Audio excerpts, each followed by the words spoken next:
Hi నమస్తే, welcome to Kiran TV. నా పేరు రవి. ప్రస్తుతం మనతో పాటు ఉన్నారు సీనియర్ జర్నలిస్ట్ కిరణ్ కుమార్. ఆయన అడిగి మరిన్ని వివరాలు తెలుసుకుందాం. సో నేను గతంలో ఈటీవీలో పనిచేసాం. సో మా ఇద్దరు బాండింగ్ అనేది గత 20 సంవత్సరాల నుంచి ఉంది. సో ప్రస్తుతం మేమిద్దరం డిస్కస్ చేయబోతున్న టాపిక్ వచ్చి పిఠాపురంలో పవన్ కళ్యాణ్ జనసేన ప్లేనరీ జరగబోతోంది. సో ఈ ప్లేనరీ ఉద్దేశం ఏంటి, చాలా రోజుల తర్వాత పెట్టిన ప్లేనరీ యొక్క ప్రధాన ఉద్దేశం ఏంటి, ఈ ప్లేనరీ తర్వాత అయినా జనసేన దూసుకెళ్ళబోతుందా, ఏం జరగబోతుంది, ఇదే అంశంపై ఆయనతో మాట్లాడుకుందాం. హాయ్ కిరణ్. హాయ్ రవి, ఎలా ఉన్నావు కిరణ్? బాగున్నా. మొత్తం మీద ఈటీవీలో రవి రాసేవాడు, మేము స్క్రీన్ మీద చదివేవాళ్ళం. ఇవాళ ఇప్పుడు రవి పాత్ర మారి నన్ను ఇంటర్వ్యూ చేస్తున్నాడు. Very good Ravi, heartly welcome to Kiran TV. Thank you. Janasena plenary జరగబోతుంది కదా. అవునవును. సో ఈ ప్లేనరీ సంబంధించిన పిఠాపురంలోనే ఎందుకు పెట్టారు? ఫస్ట్ క్వశ్చన్ ఇది. ఎస్ రవి, పిఠాపురంలో ఎందుకు పెట్టారంటే పిఠాపురానికి ఫోకస్ తేటానికి. పిఠాపురం ప్రజలకు ఒక థ్యాంక్స్ గివింగ్ సభ అని చెప్పాలి. ఓకే. ఆయన ఎంతలా రగిలిపోయేవాడంటే పవన్ కళ్యాణ్ గారు, ఒక్క ఛాన్స్ అని అడిగేవాడు. కనీసం నన్ను ఒక్కడిని అసెంబ్లీకి పంపండి అబ్బా, నేను మీకోసం ఒక్కడిని పంపండి, 25 మంది చేసే పోరాటం నేను చేస్తాను అని చెప్పేవాడు. ఆయన 2014లో కరెక్ట్గా 2014 మార్చి 14న ఆయన పార్టీ ఆవిర్భావం జరిగింది. వెంటనే ఎన్నికలు వచ్చినాయి. సో పోటీ చేయలేడు.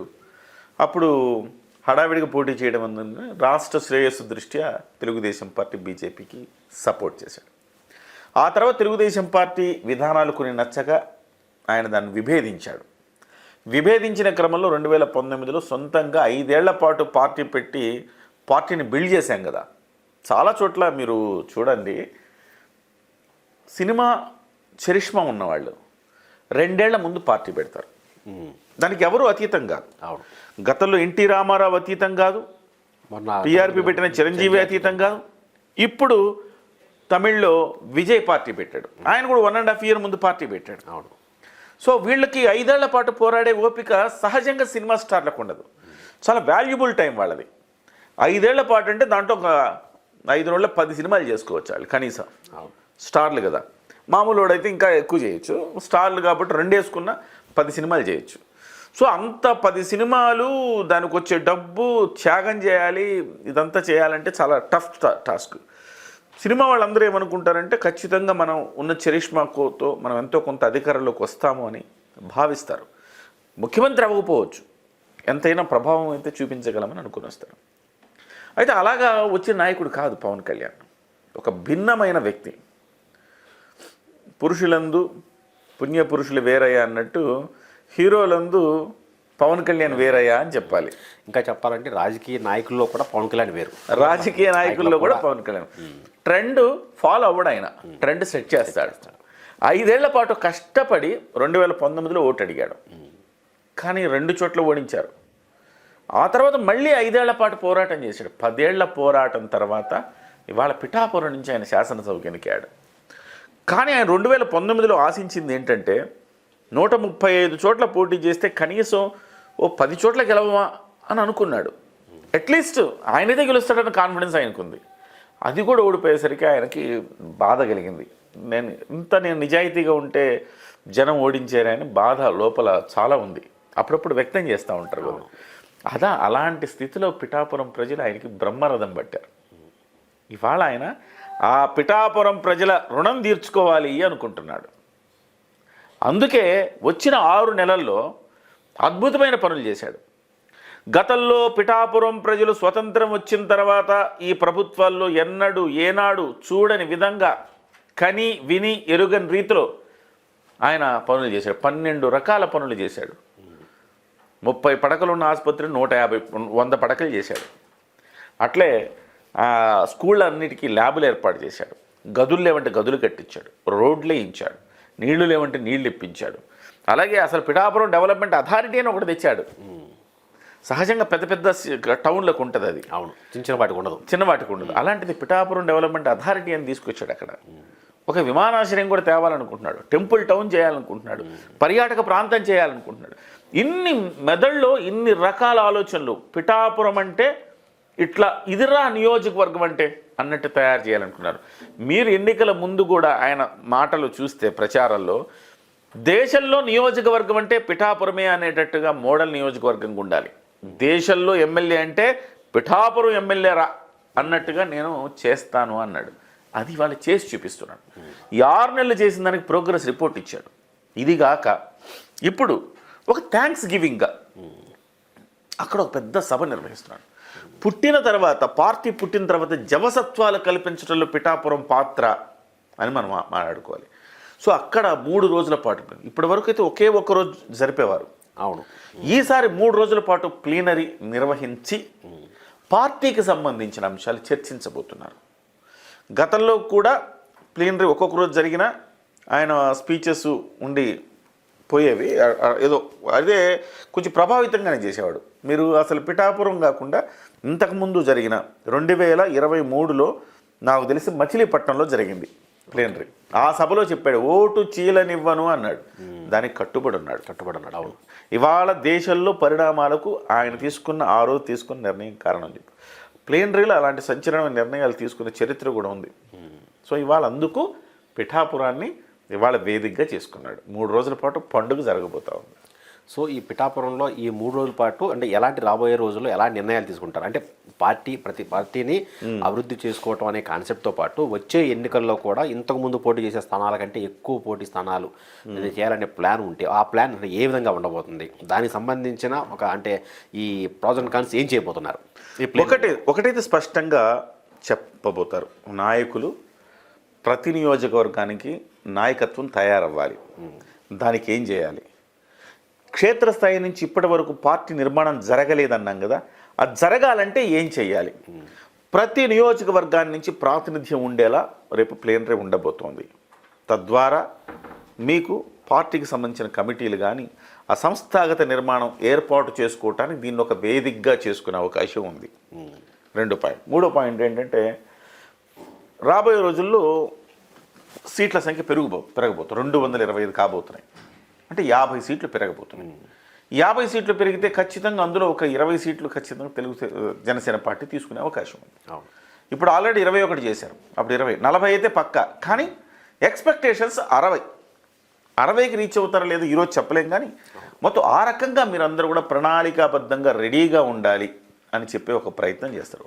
ఒక 60 సీట్లు పొత్తులో ఉంటే 60, పొత్తులో లేకపోతే 200 సీట్లు పోటీ చేయాల్సిందే.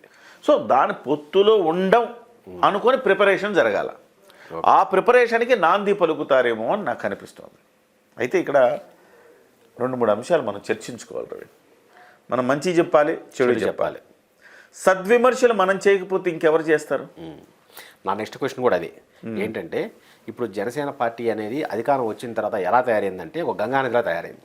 అంటే వైసీపీ వాళ్ళు, టీడీపీ వాళ్ళు, వైసీపీ టీడీపీ బీజేపీలో సీట్లు రాని వాళ్ళు, సో వైసీపీ ప్రభుత్వం మీద అసమ్మతి ఉన్న వాళ్ళంతా చేరి వాళ్ళందరూ జనసేనలోకి వచ్చేస్తున్నారు. సో అంతకుముందు బాలినేని శ్రీనివాసరెడ్డి, రీసెంట్గా గంజి చిరంజీవి మంగళగిరి వైసీపీ నుంచి ఉన్నాడు ఆయన ఎలాగా అంటే చాలామంది మొన్నటి గోదావరి జిల్లా నుంచి ఒక వ్యక్తి జాయిన్ అయ్యాడు వైసీపీ అతనే. అంటే సో వీళ్ళందరూ టీడీపీలోకి అంటే టీడీపీ వాళ్ళు చెప్పాలంటే వాళ్ళ గేట్లు ఓపెన్ చేయలేదు, ఇంకా వాళ్ళ క్లోజ్ ఉన్నాయి. సో ఇప్పుడు పార్టీని బలోపేతం చేసుకునేందుకు గతంలో ఎవరి మీద అయితే పోరాడారో వాళ్ళని తీసుకొచ్చి పార్టీలో పెట్టుకోవడం అనేది ఎంతవరకు కరెక్ట్? సో పెట్టుకోవడం వల్ల ఆ లోకల్ క్యాడర్ ఖచ్చితంగా ఫీల్ అవుతుంది, వాళ్ళు అసంతృప్తి వ్యక్తం చేస్తారు. సో మరి లోకల్ క్యాడర్ని ఎలా బుజ్జగిస్తారు? ఇన్ని అంశాల మధ్య ఈ ప్లేనరీ జరుగుతుంది. ఈ ప్లేనరీలో దీని మీద ఏమన్నా ఒక కఠిన నిర్ణయం తీసుకునే అవకాశం ఉందా? డెఫినెట్గా ఇక్కడ మనం సమపాళ్లలో జరగాలి. అసలు తీసుకోము అని మడిగట్టుకోవద్దు, తీసుకుంటామని చెప్పి బార్లా గేట్లు తెరవద్దు, సమపాళ్లలో ఉండాలి. ఎందుకు? కొంతమంది నాయకులు ఉన్నారండి. ఇప్పుడు బొత్స సత్యనారాయణ ఉన్నాడు అనుకుందాం ఉదాహరణకు. మొన్నెప్పుడో ఆయన గురించి ఎగ్జాంపుల్ మాట్లాడుకుందాం. మొన్నెప్పుడు ఆయన అసెంబ్లీలో కలిసినప్పుడు, సచివాలయంలో కలిసినప్పుడు ఓ అని వచ్చేసిన వార్తలు, బొత్స సత్యనారాయణ పార్టీలోకి వెళ్ళిపోతున్నాడు అని రకరకాలు. బొత్స సత్యనారాయణ ఆయన తీసుకోవచ్చు, తప్పేం లేదు, చాలా బలమైన నాయకుడు ఆయన. ఆయన కంటే తోపులు ఎవరైనా ఉంటారా విజయనగరంలో జిల్లాలో? శ్రీకాకుళం, విజయనగరం, మొత్తం ఉత్తరాంధ్రను ఆయన మెయింటైన్ చేయగలుగుతాడు. అలాంటి బలమైన నాయకుడు వస్తానంటే మీనమేషాలు లెక్కించద్దు, తీసుకోవాలి. సో కొంతమంది ఉంటారు, సజ్జల రామకృష్ణారెడ్డి వస్తారంటే తీసుకోగలుగుతారా? తీసుకోలేము. విజయసాయి రెడ్డి చాలా ప్రేమ చూపిస్తుంటాడు పవన్ కళ్యాణ్ మీద. పవన్ కళ్యాణ్ గారు నేను ఫ్రెండ్స్, ఒక్క మాట కూడా అంటే పవన్ కళ్యాణ్ని ఎంత చంద్రబాబుని పొట్టు తిడతాడో ఒక్క ముక్క కూడా పవన్ కళ్యాణ్ అండు. పై ఈ మధ్య ప్రశంసిస్తున్నాడు కూడా. అలాంటి ఆయన నేను వస్తానంటే పవన్ కళ్యాణ్ మీద ప్రేమ ఉంది కదా ఆయన తీసుకోవాలనుకుంటాం, వద్దు తీసుకోకూడదు. ఎందుకంటే వాళ్ళు అరాచకానికి పరాకాష్ట వాళ్ళంతా. వాళ్ళ మీద లెక్క 2 కేసులు ఉన్నాయి. తీసుకుంటే మన ఇమేజ్ డ్యామేజ్ అవుతుంది. ఇప్పుడు ఆళ్ళ నాని ఉన్నాడు వైసీపీలో నాయకుడు, అలాంటి ఆయన వస్తానంటే తీసుకోవచ్చు. ఆయన తెలుగుదేశం పార్టీలోకి వెళ్తున్నాడు అని డిప్యూటీ సీఎం చేశాడు లాస్ట్ టైం. కానీ ఆయన తప్పుడు మాట మాట్లాడాడు. ఒక్కసారైనా తప్పుడుగా వ్యవహారం చేశాడా? చేయలేదు. ఇప్పుడు అంబటిని తీసుకుందామా అంటే ఇక నువ్వు అన్నట్టు గంగా నది అయింది, నువ్వు తప్పులన్నీ చేసి ఇక్కడ వచ్చి మునిగి పునీతుడు అవ్వు అని చెప్పాలా. అంబటి రాంబాబు ఇట్లా కొడాలి నాని ఇలాంటి వాళ్ళని తీసుకోకూడదు. ఇలాంటి వాళ్ళని కాకుండా మంచి కండక్ట్ ఉండేవాళ్ళు, మంచి క్యాలిబర్ ఉండేవాళ్ళు చాలా మంది ఉన్నారు. ఉదాహరణ కోట్ల కుటుంబం ఉండిందండి. లాస్ట్ టైం 2019 ముందు పవన్ కళ్యాణ్ చేసి ఉండాల్సిన సమీకరణం ఇది. నేను చెప్పాను కూడా చాలా సందర్భాల్లో. అదే ఆయన వర్కౌట్ చేసుకు కోట్ల కాంగ్రెస్ పార్టీలో ఒక మంచి నాయకుడు అంటే పెద్ద నాయకుడు, చాలా జెన్యూన్ పెద్ద కుటుంబం. అలాంటి కుటుంబాన్ని ఒక్కరిని చేర్చుకోవాలి కదా. ఫెయిల్ అయిపోయాం మనం. అంటే జనసేన ఫెయిల్ అయిపోయింది. అట్లానే ఆనం రామనారాయణ రెడ్డి చాలా రోజులు ఊగిసలాడాడు. తెలుగుదేశంలోకి వెళ్ళలేక, జనసేనలోకి ఎవరు తీసుకొచ్చేవాళ్ళు లేక ఊగిసలాడాడు, సరైన వారధి లేక. ఇలాంటి వాళ్ళు కాంగ్రెస్ పార్టీలో కూడా రాజకీయాలకు దూరం అయిపోయిన కొన్ని కుటుంబాలు ఉన్నాయి.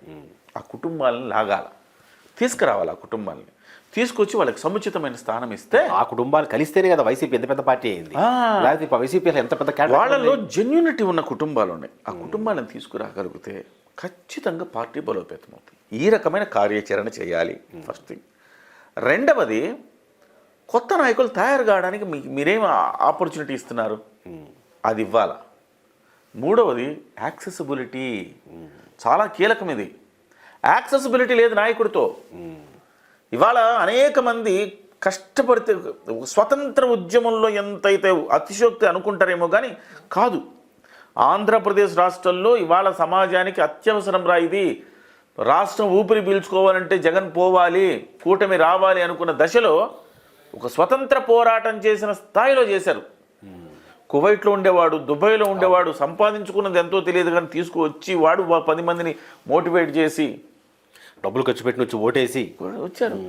డాక్టర్లు, లాయర్లు, ప్రొఫెషనల్స్, ఇంజనీర్లు, ఇలాంటి వాళ్ళందరూ కూడా వాళ్ళ ప్రొఫెషన్స్లో వాళ్ళకి రాజకీయాలతో సంబంధం లేకపోయినా రాజకీయాలు మాట్లాడారు. అందుకోసం పవన్ కళ్యాణ్ గారిని గెలిపించారు వాళ్ళంతా. ఈవెన్ జర్నలిస్టులు, కొంతమంది జర్నలిస్టులు గట్టిగా సపోర్ట్ చేసిన వాళ్ళు ఉన్నారు, నాలాంటి వాళ్ళు ఉన్నారు. సో ఓవరాల్గా ఈ వర్గాలన్నింటినీ ఏ రోజైనా థ్యాంక్స్ చెప్పే కార్యక్రమం చేశారా పవన్ కళ్యాణ్ గారు? చేయలే. ఆయన బిజీగా ఉండొచ్చు.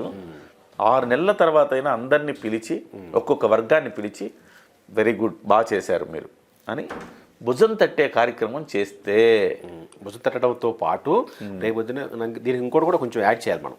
అంటే వాళ్ళు భుజం తట్టి వెళ్ళిపోకుండా వాళ్ళు పర్మనెంట్గా పార్టీకి సపోర్టర్స్గా ఉండాలంటే వాళ్ళకి పవన్ కళ్యాణ్కి మధ్యలో ఒక వారధిలో ఒక వ్యక్తిని నియమించుకోవాలి. రెగ్యులర్గా వాళ్ళతో టచ్లో ఉండాలి. ఇప్పుడు ప్రతి ఒక్కరు వచ్చి పవన్ కళ్యాణ్తో మాట్లాడలేరు కదా. మధ్యలో ఒక వారధి ఉంటే ఆయన వెళ్ళి ఆయనతో మాట్లాడుకుంటే సరే ఇలా అన్నారని ఈ సిస్టమ్ ఒకటి జనరేట్ చేయాలి.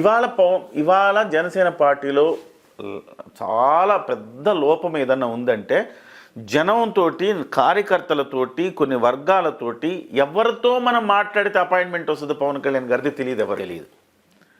పెద్ద పెద్ద వాళ్ళు ఒక ఏమంటారు యూనివర్సిటీల వైస్ ఛాన్సలర్లే ఎలా అప్రోచ్ అవ్వాలి పవన్ కళ్యాణ్ గారిని తెలియదు. వాళ్ళు ఏదో పెద్ద కార్యక్రమం చేస్తుంటారు, వెళ్ళాలి, అడగాలి. పెద్ద పెద్ద వాళ్ళు కనీసం పవన్ కళ్యాణ్ గారిని కలవలేకపోతా ఉన్నారు. ఇక్కడ నుంచి ఒక వ్యవస్థను ఏమన్నా పవన్ కళ్యాణ్ గారు ఏర్పాటు చేస్తారో చూడాలి. ఎందుకంటే నువ్వు అన్నట్టుగా ప్రతి సందర్భంలో ఆయన ఎవడో ఒకళ్ళు ఉండాలి కదా, ఒక కుషన్ ఉండాలి కదా. పలానా వాళ్ళు ఇదో ఈ రూట్లో వెళ్తే మీకు అపాయింట్మెంట్ దొరుకుతుంది, ఈ రూట్లో వెళ్ళాలి అని చెప్పడానికి పలానా మనుషులను కలవడానికి ఎవరు బట్టినా నాకు సంబంధం లేదు అనేవాళ్ళే తప్ప ఎవరైనా బాధ్యత తీసుకుంటున్నారా? తీసుకోవట్లా.